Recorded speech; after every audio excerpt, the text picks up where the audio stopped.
তারিখটা নিয়ে কোনো বিশেষ তাৎপর্য থাকার কথা ছিল না। এটা ছিল কেবল প্রথম সপ্তাহান্ত যেটা সুবিধাজনক হয়েছিল। অনুষ্ঠানের জায়গার প্রাপ্যতা, যাতায়াতের সময়সূচি, এই ধরনের সাধারণ মিলগুলোই একটা বিয়েতে পরিণত হয়। আমরা এটা ঠিক করেছিলাম কোনো গুরুত্বপূর্ণ কিছুর সাথে মিলে যাবে তা না ভেবেই। তারপর আমার বোন বালির কথা ঘোষণা করলো।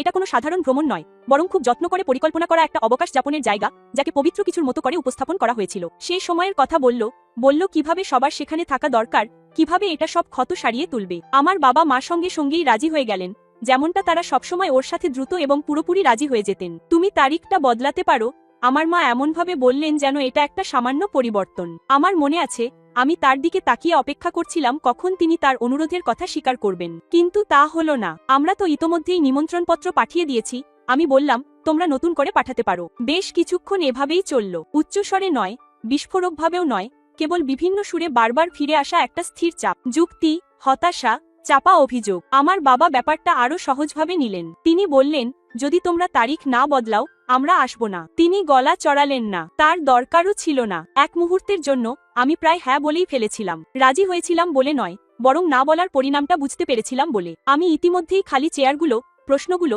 দিনটা যেভাবে সামান্য ভারসাম্যহীন হয়ে পড়বে তা দেখতে পাচ্ছিলাম। কিন্তু ততক্ষণে আমার ভেতরের কিছু একটা বদলে গিয়েছিল। রাগ নয়, শুধু একটা রেখা। আর আমি অবশেষে দেখতে পেলাম আমি এটা সরাচ্ছি না। আমি বললাম। এরপর আর কোনো সমস্যা হয়নি। ফোন কলগুলো ছোট হয়ে এল, তারপর কম ঘন ঘন, এবং শেষে প্রায় পুরোপুরি বন্ধ হয়ে গেল। বিয়ের 2 সপ্তাহ আগে আমার মা একটা মেসেজ পাঠিয়েছিলেন, বালি ভ্রমণের কিছু বাস্তব বিবরণ, যেন ওই কথোপকথনটা অন্য সবকিছুকে ছাপিয়ে গিয়েছিল। কেউ আর বয়কট শব্দটি উচ্চারণ করেনি, তাদের প্রয়োজনও ছিল না। বিয়ের দিন আমি ছোট ছোট উপায়ে তাদের অনুপস্থিতি টের পেয়েছিলাম। অনুষ্ঠানটা নয়, সেটা এক ধরনের নিবন্ধ ঝাপসাভাবে কেটে গেল। মুখগুলো, প্রতিকাগুলো, স্থিরভাবে ধরা হাতগুলো, সেটা ছিল বাস্তব, দৃঢ়, কিন্তু পরে সংবর্ধনা অনুষ্ঠানে তা আরো স্পষ্ট হয়ে উঠল। একটা খালি টেবিল যা উদ্দেশ্য নিয়ে সাজানো হয়েছিল। পাশ দিয়ে যাওয়ার সময় কয়েকজন আত্মীয় আমার চোখ এড়িয়ে যাচ্ছিল। প্রত্যাশিত কিছু না থাকলে অতিথিরা যে সূক্ষ্মভাবে নিজেদের মানিয়ে নেয়, এটা ঠিক তেমনই। কেউ আমাকে সরাসরি কিছু জিজ্ঞেস করেনি, তারা যথেষ্ট সদয় ছিলেন বলে তা করেননি। আমি সেই পরিস্থিতির মধ্য দিয়ে সেভাবেই এগিয়ে গেলাম, যেভাবে মানুষ এমন কিছুর মধ্য দিয়ে যায় যা বদলানো যায় না। বিষয়টিকে স্বীকার করে নিয়েও তাকে নিজের ওপর কর্তৃত্ব করতে না দিয়ে, প্রয়োজনে হেসে, আর যখন ঠিক মনে হলো তখন থেমে। আমার স্বামী আমার কাছাকাছিই ছিলেন,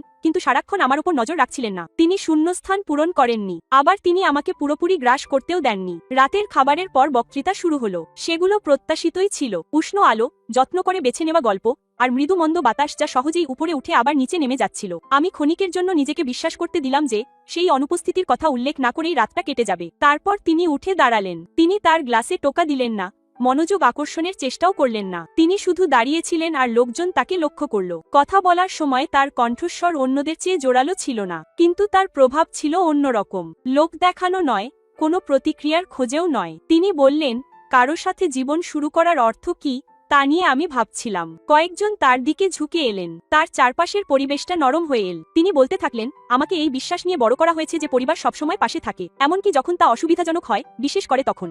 উদ্ধৃতি চিহ্ন। ঘরের মধ্যে একটা হালকা নড়েচড়ে উঠল। তখনও অস্বস্তি নয়, শুধু এক ধরনের সচেতনতা। তিনি থামলেন, কোনো নাটকীয়তার জন্য নয়, বরং যেন তিনি পরের অংশটা সাবধানে বেছে নিচ্ছেন। আর আজ আমি উপলব্ধি করলাম, নম্রতা নিয়ে আমার এখনো অনেক কিছু শেখার আছে। কথাগুলো সঙ্গে সঙ্গে মাথায় ঢোকেনি, একটু সময় লাগলো। তারপর নেমে এল নিস্তব্ধতা। তীক্ষ্ণ নয়, আকস্মিকও নয়, শুধু সম্পূর্ণ।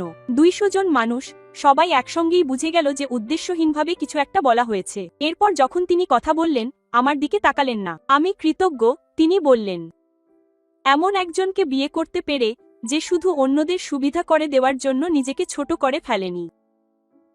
আমার সেই শক্তি থাকতো কিনা জানি না। কেউ নড়ল না, কেউ সেই শূন্যস্থান পূরণ করল না, কারণ পূরণ করার মতো কিছুই ছিল না। তিনি আমার বাবা মায়ের নাম নিলেন না, বালির কথা উল্লেখ করলেন না, অনুপস্থিতির কারণ ব্যাখ্যা করলেন না, তার করার প্রয়োজনও ছিল না। তিনি কেবল সেখানে উপস্থিত মানুষদের ধন্যবাদ জানিয়ে শেষ করলেন। এমনভাবে বসে পড়লেন যেন এটা আর 10টা সাধারণ বক্তৃতার মতোই ছিল, কিন্তু তা ছিল না। কিছু একটা বদলে গিয়েছিল। খুব জোরালোভাবে নয়, এমনভাবে নয় যা কোনো প্রতিক্রিয়ার দাবি করে, বরং ঘরটা যেভাবে আমাকে ধরে রেখেছিল সেভাবেই। শূন্যতাটা উধাও হয়ে যায়নি, এর বাস্তবতাও কমে যায়নি, কিন্তু এর ভার বহন করাটা আর শুধু আমার একার ছিল না। এরপর রাতটা চলতে থাকলো।